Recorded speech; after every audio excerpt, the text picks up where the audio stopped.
യുവാവുമായി സംസാരിച്ചത് ചോദ്യം ചെയ്തതിന് പിന്നാലെ മമ്പറം കായലോട് യുവതി ആത്മഹത്യ ചെയ്ത സംഭവം തീവ്രവാദമല്ല, അതിനുമപ്പുറമുള്ള അതിഭീകരതയാണെന്ന് CPM കേന്ദ്ര കമ്മിറ്റി അംഗം PK ശ്രീമതി. വടക്കേ ഇന്ത്യയിൽ കണ്ടിട്ടുള്ള സംഭവങ്ങളുടെ സമാന സ്വഭാവമുള്ളതാണ് കായലോട് നടന്നത്. തീവ്രവാദ പ്രവർത്തനത്തിന്റെ ഭീകരത എത്രത്തോളമാണ് എന്നത് ബോധ്യപ്പെടുത്തുന്ന സംഭവമാണിത്.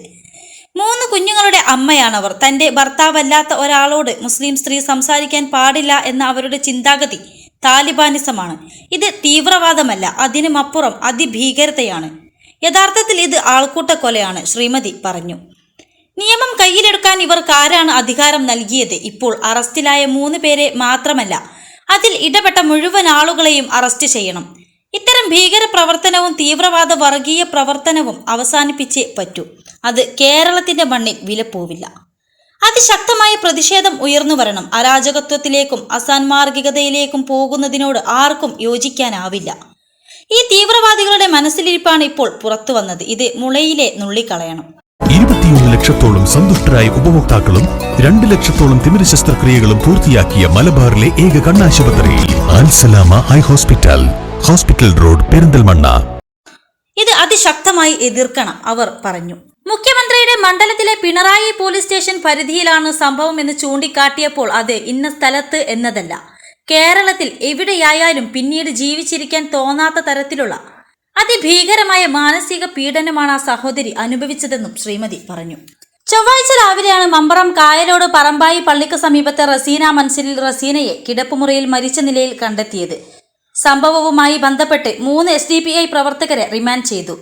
പറമ്പായി സ്വദേശികളായ MC മൻസിലിൽ VC മുബഷിർ, കണിയാന്റെ വളപ്പിൽ KA ഫൈസൽ, കൂടത്താൻകണ്ടി ഹൗസിൽ CK റഫ്നാസ് എന്നിവരെയാണ് Thalassery judicial first class magistrate കോടതി റിമാൻഡ് ചെയ്തത്. ആത്മഹത്യാക്കുറിപ്പിൽ നിന്നുള്ള സൂചനയെ തുടർന്നാണ് ആൾക്കൂട്ട വിചാരണയിൽ മനം നൊന്താണ് മരണമെന്ന് കണ്ടെത്തിയത്. ആത്മഹത്യാക്കുറിപ്പിൽ നിന്ന് പ്രതികളിലേക്ക് എത്തുകയായിരുന്നുവെന്ന് പോലീസ് പറഞ്ഞു. ആൾക്കൂട്ട വിചാരണയിൽ കൂടുതൽ ആളുകളുണ്ടെന്ന നിഗമനത്തിലാണ് പോലീസ്. സംഭവം നടന്ന പ്രദേശത്തെ CCTV ദൃശ്യങ്ങൾ പരിശോധിച്ച് ഇക്കാര്യത്തിൽ വ്യക്തത വരുത്തുമെന്ന് പോലീസ് പറഞ്ഞു. ഞായറാഴ്ച വൈകിട്ട് 3ഓടെ കായലോട് അച്ചങ്കര പള്ളിക്ക് സമീപം മയ്യിൽ സ്വദേശിയായ ആൺ സുഹൃത്തുമായി യുവതി കാറിനരികിൽ സംസാരിച്ചിരിക്കുന്നത് സ്ഥലത്തെത്തിയ സംഘം ചോദ്യം ചെയ്തു. ആൺ സുഹൃത്തിനെ തടഞ്ഞുവെച്ചതിനു ശേഷം യുവതിയെ വീട്ടിലേക്ക് തിരിച്ചയച്ചു. യുവാവിനെ കയ്യേറ്റം ചെയ്ത് സമീപത്തെ മൈതാനത്ത് എത്തിച്ചു. 5 മണിക്കൂറോളം യുവാവിനെ കൂട്ടവിചാരണ നടത്തിയ സംഘം മൊബൈൽ ഫോണും ടാബും പിടിച്ചെടുത്തു. രാത്രി 8:30യോടെ പറമ്പായിയിലെ SDPI ഓഫീസിലെത്തിച്ചു. ഇരുവരുടെയും ബന്ധുക്കളെ ഓഫീസിലേക്ക് വിളിച്ചു വരുത്തി. 10-ന് ശേഷമാണ് യുവാവിനെ ബന്ധുക്കൾക്കൊപ്പം വിട്ടയച്ചത്.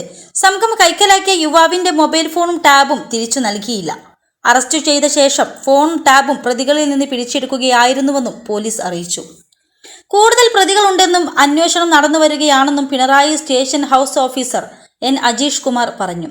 SIBS ഭാവിഷിനാണ് അന്വേഷണ ചുമതല.